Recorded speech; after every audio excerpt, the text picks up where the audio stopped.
Awesome. So yeah, I'm Estrid. As Jillian said, I'm the communications officer for the Quebec Bioimaging Network. So my background is in neuroscience. I was a researcher. I did a postdoc for 2 years at McGill, and then through many years of research, I sort of realized that my favorite part of science was talking to non-scientists about science. So I tried to find a job where I get to do that some more. So besides running sort of the day-to-day comms of our network, I also we run a blog. We have a student blog that students and postdocs of the network can contribute to, and I edit that blog with them and provide sort of editorial help. I also blog on my free time, and I do some freelance science writing as well. So that's why I'm going to talk about blogging to you. So to start off, why should you blog? So there's many reasons why we might want to write blogs. Maybe you want to tell the world or your family or friends about your super cool research.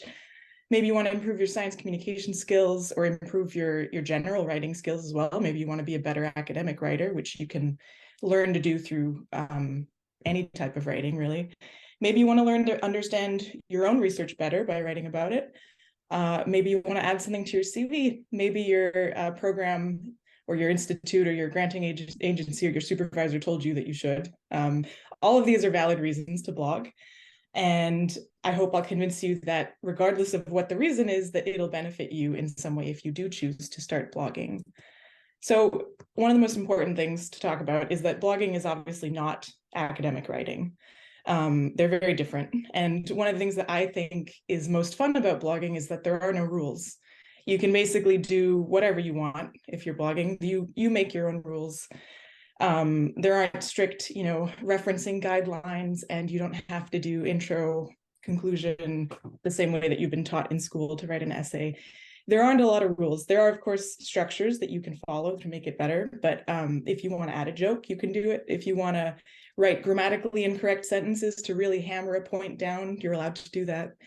It's fun because you make up your own rules, essentially. You can also add opinions, which is something we're not used to in academic writing. You're not supposed to add opinions that aren't backed up by studies and facts, but you can do that in blogging because you're allowed to write an opinion piece. So all those are reasons why it's very different, obviously, from academic writing, but that you also might enjoy it a little bit more than writing an academic paper. Another thing is you don't actually have to be an expert in the topic that you're writing about. You just need to understand it really well. So if you're not obviously in academia, you can't write an academic paper about something where you didn't do the study yourself. But if you're blogging, if you just have a topic that you're super interested in about and you want to learn about it and you want to write about it, you can do so. You don't actually have to be the expert who did that study in order to write about it. You just have to make sure you understand it and know how to communicate it well. So that makes it more fun too, because you can kind of get out of your little bubble of your research and talk about things that are a little bit further away from what you do every day. Another thing is that you should not, I skipped ahead there, but people don't have to keep reading your blog, right? So unlike an academic paper, if somebody starts reading it, it's probably because they kind of have to read it. They need it for their research. They need to know what's going on in the field. They're going to force themselves through. They might not read your entire method section. They might glaze over a little bit, but they have to know essentially everything that's happening in that paper. If somebody's reading your blog, they can stop at any time. They're there out of their own free will. They can choose. They can be like, these two first sentences were super boring. I'm not going to waste my time. So you have to make every sentence engaging. If you want to take, 6 to 8 minutes of someone's time, you have to make sure it's worth it because they don't have to. But at the same time, don't overestimate the importance of quote unquote good writing. So you might not think that you're a good writer.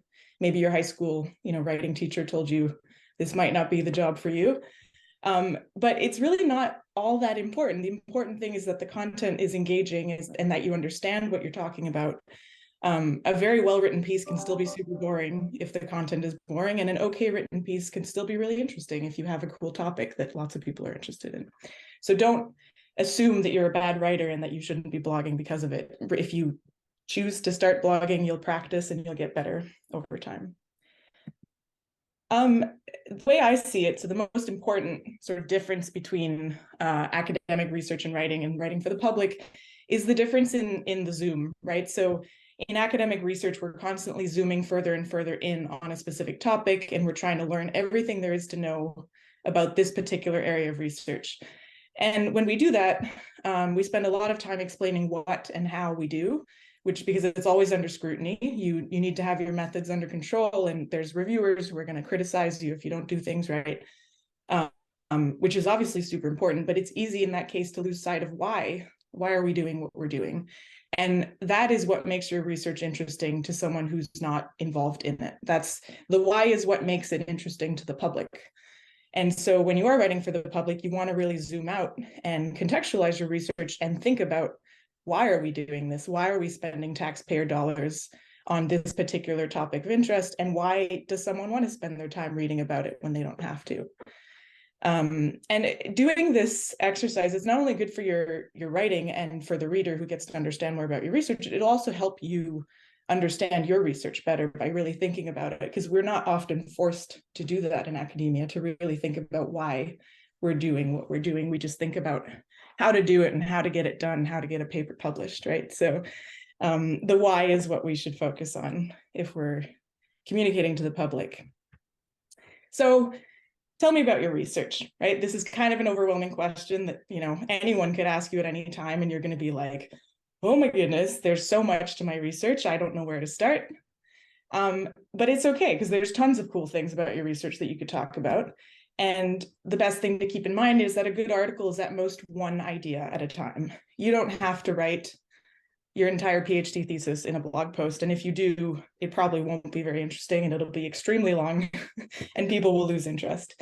So your research is full of lots of ideas. Pick one and write about it and start there.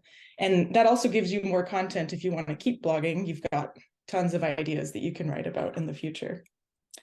So to do that, obviously in blogging, it's a lot more flexible than academic writing. So there is no like one structure that you should follow, but you can follow this type of 3-beat structure that'll help you have some flow in your writing. You obviously don't want your blog to be just an incoherent train of thoughts with a bunch of ideas. You still want the reader to feel like you're going somewhere with the idea that you're talking about. So the 3-beat structure is, here's what I'm talking about, here's the complexity of the issue or the problem that you ran into, and then here's how we can solve it. And the hardest part of this is usually number 3, because sometimes we don't have a solution. You know, sometimes the solution is we need to do 20 more years of research on this topic in order to find out what the answer is. But that's okay, we can talk about that too. And I'll talk a little bit more about conclusions a little bit later. So some of the next things I'll talk about, Jeff already touched quickly on them, which is awesome because it means we're aligned in how we think people should communicate their science. So you want to be a storyteller, not a teacher, right? So in this case, we're talking about specifically communicating to the public through a blog. We're not talking about talking to your peers, although a lot of this applies anyway. But in this case, I mean blogging for a public audience who are non-scientists. So if you want the reader to really truly understand how a problem affects real people, you should tell a story about real people. And if you don't have a personal story, something that happened to you to talk about, you can make one up. You don't have to lie and say, you know, this happened to me the other day if it didn't happen, but you can make up a character and tell their story, or you can ask the reader to imagine themselves in a particular situation and sort of create a scene in which they more easily will relate to what you're talking about because there's context to it. So anecdotes are really very good tools when you're writing for the public. It helps people to relate to what you're talking about. Actually, some of my most popular blog pieces have always been the ones where I tell a story about something that happened to me and I kind of analyze it from a psychological or sort of cognitive science perspective to try to understand my own emotions and my own behaviors a little bit better. Those blog posts tend to do super well because people relate very well to stories. Not every scientific topic lends itself easily to telling, you know, like a personal story about something else, but if you can add some sort of little story in there and it feels natural, it doesn't have to be long or complicated, it doesn't even have to be true, but it definitely helps to sort of allow people to relate to the topic that you're speaking about. To find your voice, write like you speak. And I mean this in like the most literal sense. So if you're struggling to start writing, which is obviously often the case. You're like, okay, I'm going to write a blog, and then you just don't know how to start. Pretend that you're having a conversation with somebody you know and care about, and they asked you a question about your research or about the topic that you want to write about, and literally write down what you would say to them. It's much easier, write it down in the most casual way, like as if you're really having a conversation. You can always edit your writing to make it more formal later.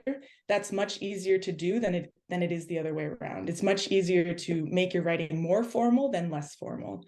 So that's a great way to sort of find your voice and to make sure that your writing is casual to start with, and you're not going to have to go and rewrite everything because it's full of jargon. And last but not least, don't be afraid of emotions. You're human, and so are your readers, and people connect best with topics that they can relate to. So help them connect through emotion. So like Jeff said, if there's a patient population that's relevant to your research, that's a great way to have people connect with what you're doing, because people care. People care about diseases and how it affects them day to day. And so if that's the case, use that as a tool to help people connect with your writing.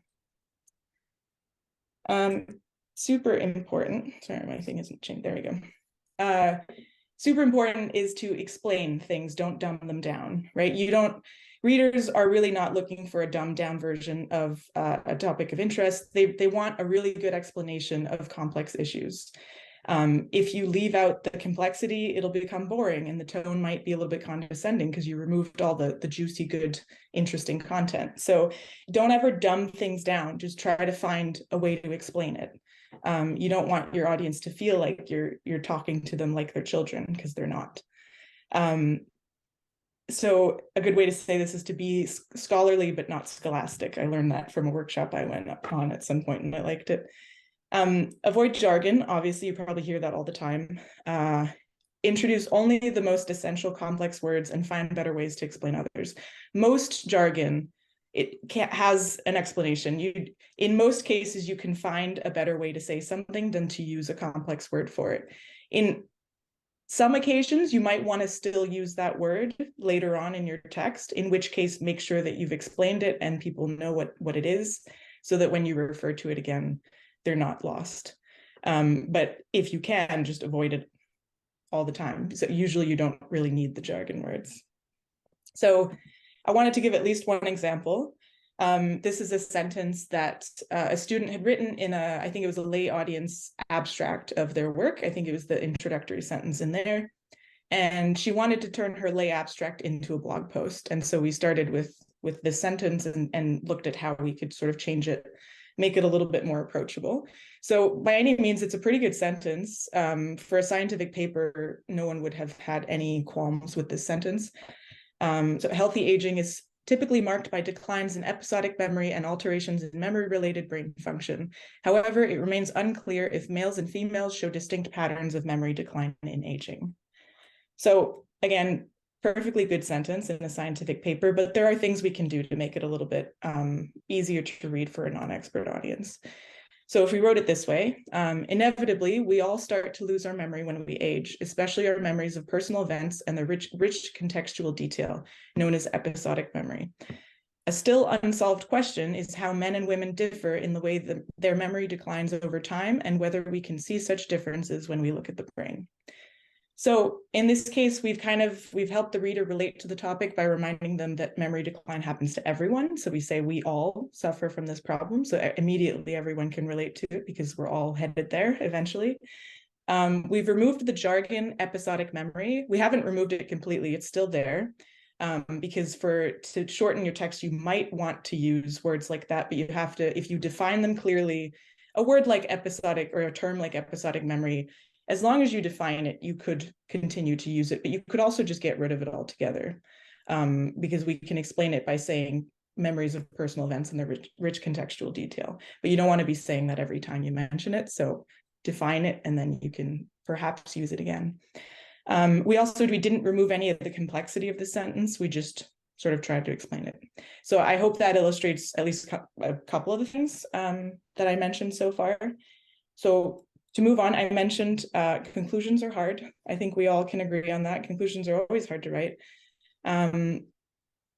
A good article has a conclusion that doesn't just summarize, but it contextualizes your research. Your goal is really to leave the reader with something to think about, not just a rundown of what you've already said. And sometimes this beat number 3, or the solution to the problem, is really just more research. Like, we need another 10 years of research to figure out this problem. And that's okay, you can say that. But maybe instead of providing a solution, then you can provide your opinion. Maybe you have a strong opinion about the topic that you're writing about. And because you're blogging, you're allowed to say it. You can add your opinion. You don't necessarily have to have 10 references to back it up when you're blogging, which is nice and freeing, honestly. So now's your chance to add your opinions. You can do that. Open-ended conclusions are perfectly fine, but resist the urge to just pile up a bunch of rhetorical questions at the end. So people tend to do this. It's easy to sort of just, if your conclusion is open-ended, it's easy to just add a bunch of questions and sort of leave the reader thinking. It's usually a sign that things have gotten kind of unfocused. So avoid it.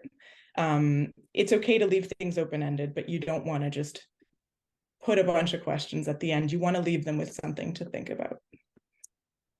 To wrap up, kind of, I have a couple things that are details, but things that make a difference when you're writing. So keep paragraphs super short and digestible, much shorter than academic writing. So you want to do like 2 to 4 sentences maximum in a blog post. It makes the whole thing much easier to read, especially because people are usually reading it online. It's easier to scroll through very short sentences than like big chunky ones. It's okay to use the first person. People connect to people. You're a person who's writing this. You can say, I think that, or I did this, or we did that in our research. People actually connect better to your writing if you show them that it's people behind it and not robots. You want to avoid the passive voice. So instead of saying, for example, Hey Jude was written by the Beatles, you would say the Beatles wrote Hey Jude.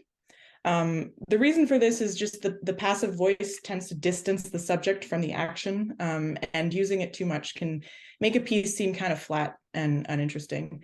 It's just something to keep in mind. It's obviously not mandatory, but it just makes your writing a little bit more engaging if you use tricks like that. One thing that people always ask me about is how to reference their work, because we're so used to, like the journal tells you what format to use for referencing. In blogging, we really just do hyperlinks, right? So you just add a link wherever it seems appropriate. If you want to reference something, you just add it directly in your text so that people can click on the link if they want to and read more about that topic. Obviously, you should give credit where it's due, even if it's to yourself. If you're writing about your own research, give credit to yourself. But don't overdo it. In blogging, we don't have to have a reference or a link for every single fact that we write down. If you didn't need to look it up when you wrote it, you might not need to reference it, right? So bananas are yellow when they're ripe. Everyone knows that. It doesn't need a reference. To me, bananas are ripe when they're yellow with just a tinge of green. That's your opinion. You don't really need to reference that. But if you say something like the vast majority of bananas sold in Canada turn brown before they're consumed, you should probably reference that, because it's, there's a statement of fact and some numerical information, so that people would probably need to know that you have a paper or something to back that up. And last but not least, don't let a link do any expository work for you. So make sure everything makes sense and it reads well without the link. You shouldn't change the way that you write a sentence because you're referencing something. It should be a sentence on its own, and the link is an option to click on if people want to. So to wrap up, basically, how would you get started? Well, you can start your own blog. You can go on WordPress or on Medium or something and make your own blog. I did that with a couple friends during my PhD, and it was super fun, and lots of people read it, and it was very satisfying. So I recommend it. You can contribute to an existing organization's blog. So lots of student groups or research networks or conference organizational groups have blogs that you can volunteer to write for, and they'd be delighted, I'm sure. And if you happen to work in bioimaging, you can get in touch with me, because we are always looking for contributors to our blog. And I love working with students, teaching them how to improve their science writing skills. So if you do work in bioimaging, and I mean any kind of bioimaging, MRI or microscopy or anything vaguely related, and are interested, please do get in touch. There's my email address. I think that's it.